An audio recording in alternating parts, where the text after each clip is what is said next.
जम्मू कश्मीर में कुछ दिनों से केंद्र सरकार द्वारा एक बड़ा एक्शन देखा जा रहा है, जिसके चलते 90 के दशक से सक्रिय ऐसे आतंकवादियों के खिलाफ कार्रवाई की जा रही है जो देश छोड़कर पाकिस्तान अधिकृत कश्मीर या किसी अन्य देश में रहकर भारत में आतंकवाद को बढ़ावा दे रहे हैं। मिली जानकारी के अनुसार हाल ही में जहां जम्मू संभाग के ऐसे 168 आतंकवादियों की सूची पुलिस को दी गई है जिनकी संपत्ति को कुर्क किया जाएगा, ऐसे ही सूची कश्मीर के 150 आतंकवादियों की भी तैयार की गई है, जिनमें से कुछ ही संपत्ति कुर्क करने की प्रक्रिया जारी भी है। हाल ही में मुश्ताक अहमद जरगर उर्फ मुश्ताक लटक्रम की संपत्ति भी कुर्क की गई है, जिसके कांधार IEC 814 हाईजैक में छुड़ाया गया था। सूत्रों की माने तो आतंकवादी कमांडर सैयद सलाउद्दीन का नाम भी इस सूची में शामिल है, जिसके खिलाफ भी जल्द कार्रवाई की संभावना है। सूत्रों के अनुसार पाकिस्तान के आतंकवादियों का समय अच्छा नहीं चल रहा। जम्मू कश्मीर के आतंकवादी भी फैलाने के लिए आकाओं के सामने संकट आ गया है। पाकिस्तान के पास अब पैसों की कमी हो गई है, सरकार का खजाना खत्म हो चुका है, वो कंगाली की कगार पर बढ़ता जा रहा है। लेकिन आतंक फैलाने की उनकी मंशा पर अभी तक कोई असर नहीं पड़ा है। लेकिन दिक्कत है कि आतंकियों को अब फंड देने के लिए पैसा नहीं बचा।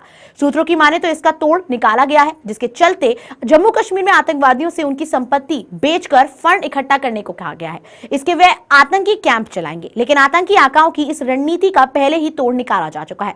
गृह मंत्रालय को इसकी भनक लगते ही 90 के दशक में सक्रिय और रहे पाकिस्तान में बढ़ रहे आतंकियों की संपत्ति को कुर्क करने के लिए NIA और अन्य एजेंसी को निर्देश दे दिए गए हैं। इससे पहले भी 2020 में MAHA की रिपोर्ट में बाद में सामने आया था कि पाकिस्तान में रह रहे जम्मू कश्मीर के आतंकियों पर संपत्ति बेचने का दबाव बनाया जा रहा है।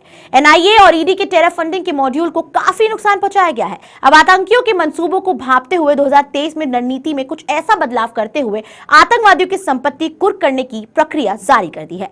इसकी शुरुआत 31 दिसंबर से हुई, जब जम्मू कश्मीर में अनंतनाग जिले में पहलगाम के लिवर गांव में आतंकी गुलाम नबी खान उर्फ आमिर खान के घर दीवार को जमीन दोद कर दिया गया था। यह गैर कानूनी तौर पर कब्जा कर बनाई गई थी। सुरक्षा एजेंसी के अनुसार गुलाम नबी खान 90 के दशक में पाकिस्तान अधिकृत कश्मीर चला गया था और वहीं से नेटवर्क को चला रहा था। वहीं पुलवामा में हाजन बाला निवासी आतंकी आशिक अहमद नेंगरू उर्फ अमजाद भाई का रजपोरा स्थित मकान को अधिकारियों ने गिराया था। आशिक जैश आतंकी 2019 के पुलवामा फिदाइन हमले में आरोपी था। केंद्र सरकार ने आशिक को अप्रैल 2022 में ही आतंकी घोषित कर दिया है। सुरक्षा एजेंसियों के अनुसार वह भी पाकिस्तान से ही अपना नेटवर्क चला रहा है। इस वर्ष मार्च के पहले सप्ताह में NIA की ओर से 2 बड़ी कार्रवाई की गई है। इसके तहत अल अमर के चीफ मुश्ताक अहमद जारगार को श्रीनगर में स्थित संपत्ति और उसके बाद बारामूला सुपार से निवासी बासित रेशी की संपत्ति को कुर्क किया गया है। सूत्रों के अनुसार केंद्र सरकार अब हिजबुल सुप्रीमो सैयद सलाउद्दीन पर भी कार्रवाई करने की तैयारी में है। कश्मीर सोसाइटी संगठन के अध्यक्ष फारूक रिजू ने कहा कि यह कार्रवाई 1947 से अभी तक किया जाना चाहिए, क्योंकि 1947 से यहां छोड़ी गई प्रॉपर्टी को भी यहां हड़प किया गया है।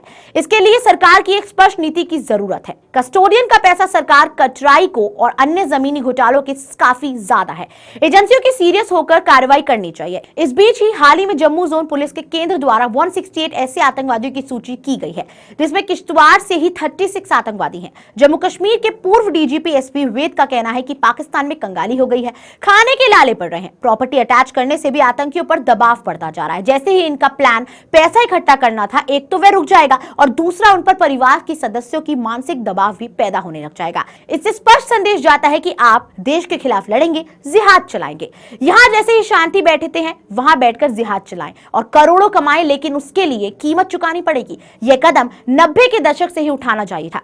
पता नहीं तब की सरकारों ने ऐसा क्यों नहीं किया।